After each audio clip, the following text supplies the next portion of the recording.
भगवान श्री कृष्ण जी का जीवन हमें यह सिखाता है कि किसी भी परिस्थिति में हमें आत्मनिर्भर बनना चाहिए। उन्होंने हमें सिखाया है कि हमें अपने कर्तव्यों का निरंतर पालन और निरंतर प्रयास करते रहना चाहिए। वे सिर्फ अपने कर्तव्य का पालन करते रहे बिना उन्हें फल की चिंता किए। अब हमें यह सोचना चाहिए कि अगर वे भी निंदा का शिकार होते तो क्या उन्होंने भगवान का कार्य किया होता? क्या वे गीता के ज्ञान को हमें सिखाते? नहीं, उन्होंने किसी भी समय निंदा की भावना को अपने मन में उत्तेजित नहीं होने दिया।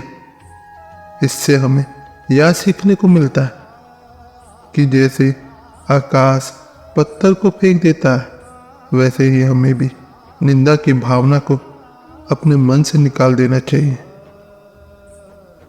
हमें अपने कर्मों में परिश्रम करना चाहिए और निंदा के बारे में चिंता नहीं करनी चाहिए। यह हमें आत्मनिर्भर बनाए रखेगा और हमें अपने लक्ष्यों की दिशा में करीब होने में मदद करेगा। भगवान श्री कृष्ण जी ने हमें जीवन के हर पल में आत्मनिर्भरता का महत्व बताया है। उन्होंने हमें यह सिखाया है कि हमें किसी भी परिस्थिति में उच्च स्थिति में रहना चाहिए और निरंतर प्रयास करते रहना चाहिए। दोस्तों, हमें निंदा की भावना को अपने मन से निकालना चाहिए और अपने कर्मों में परिश्रम करना चाहिए। इससे हमें सफलता और सुख की प्राप्ति होगी। इस बात का ध्यान रखें कि हमें किसी भी परिस्थिति में संतुष्ट रहना चाहिए और निरंतर प्रयास करते रहना चाहिए। हमें किसी भी परिस्थिति में आत्मनिर्भर बनना चाहिए और निरंतर प्रयास करते रहना चाहिए। हमें निंदा की भावना को अपने मन से निकाल देना चाहिए और अपने कर्मों में परिश्रम करना चाहिए। इससे हमें सफलता और सुख की प्राप्ति होगी। आज के इस आधुनिक युग में हमारे समाज में निंदा की भावना काफी प्रमुख है। इस भावना की वजह से हम अक्सर अपने आत्मविश्वास को खो देते हैं और अपने को स्वयं को पूरा महसूस नहीं कर पाते। लेकिन क्या हम यह भूल रहे हैं कि निंदा की भावना हमें केवल और केवल नकारात्मक दिशा में ढकेल देती है? क्या हम यह भूल रहे हैं कि निंदा करने वाला वास्तव में उस पत्थर के समान है जो आकाश में उड़ा दिया गया है?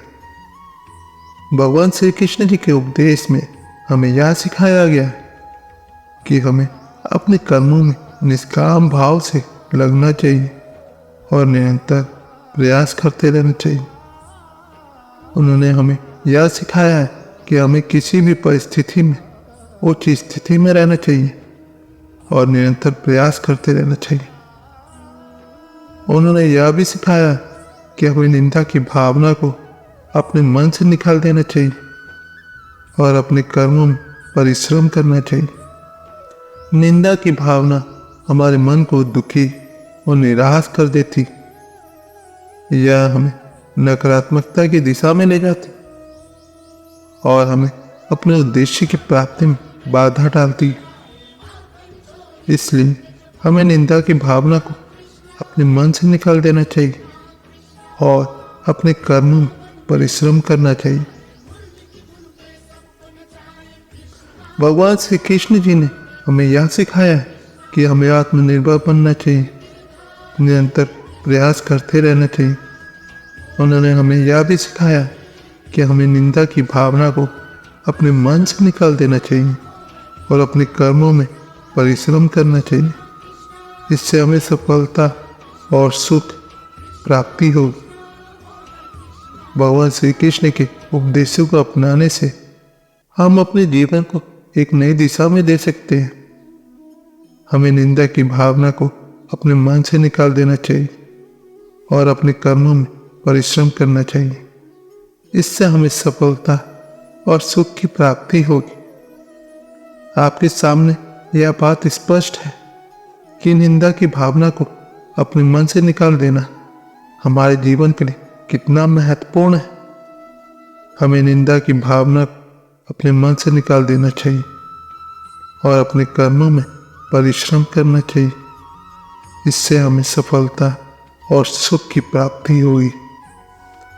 भगवान श्री कृष्ण जी के उपदेशों को सुनकर हमें यह समझ मिलती है कि निंदा की भावना को अपने मन से निकाल देना चाहिए। इसके लिए हमें स्वयं को समझना और अपने विचार को स्वीकार करना आवश्यक है। अक्सर हम दूसरों की निंदा करने में इतने व्यस्त हो जाते हैं कि हम अपने गलतियों और कमियों को देखने का समय नहीं निकाल पाते। यह बोल जाना हमारे आत्मसम्मान को हानि पहुंचा सकता है और हमें असफलता की दिशा में ले जा सकता है। तो दोस्तों, हमें निंदा की भावना को और अपने मन से निकाल देना चाहिए और अपने कर्मों में परिश्रम करना चाहिए। हमें स्वयं को समझना और अपने विचारों को स्वीकार करना चाहिए। जब हम अपनी गलतियों और कमियों को स्वीकार करते हैं, तब हम अपने आत्मसम्मान को बढ़ाते हैं और सफलता की दिशा में अग्रसर होते हैं। भगवान श्री कृष्ण जी के उपदेश में हमें यह भी सिखाया गया है कि हमें निरंतर प्रयास करते रहना चाहिए। उन्होंने हमें यह भी सिखाया है कि हमें किसी भी परिस्थिति में उच्च स्थिति में रहना चाहिए और निरंतर प्रयास करते रहना चाहिए। हमें निंदा की भावना को अपने मन से निकाल देना चाहिए और अपने कर्मों में परिश्रम करना चाहिए। इससे हमें सफलता और सुख की प्राप्ति होगी। निंदा की भावना हमें सफलता की दिशा में बाधा डालती है। इसलिए हमें निंदा की भावना को अपने मन से निकाल के फेंक देना चाहिए और अपने कर्मों में परिश्रम करना चाहिए। अपने उद्देश्य को प्राप्त करने के लिए हमें निरंतर प्रयास करते रहना चाहिए। भगवान श्री कृष्ण के उपदेश में हमें यह भी सिखाया गया है कि हमें आत्मनिर्भर बनना चाहिए और निरंतर प्रयास करते रहना चाहिए। उन्होंने हमें यह भी सिखाया है कि हमें निंदा की भावना को मन से निकाल देना चाहिए, अपने कर्मों में परिश्रम करना चाहिए और इससे हमें सफलता और सुख की प्राप्ति हो। श्री कृष्ण जी के उपदेशों का पालन करते हुए हमें निंदा की भावना को अपने मन से निकाल देना चाहिए। अपने उद्देश्य की प्राप्ति के निरंतर प्रयास करते रहना चाहिए। निंदा की भावना हमें हमेशा निराश कर देती है और हमें अपने सपनों को पूरा करने से रोकती है। तो दोस्तों, निंदा की भावना को अपने मन से निकाल दें और अपने कर्मों में परिश्रम करें। इससे हमें सफलता और सुख की प्राप्ति होगी। तो दोस्तों, आज की वीडियो बस यहीं तक की थी। अपना ख्याल रखिएगा और हाँ, वीडियो पसंद आती है तो लाइक शेयर सब्सक्राइब कमेंट करना ना भूलें। मिलते हैं आपसे अगली वीडियो में। धन्यवाद। जय श्री कृष्ण।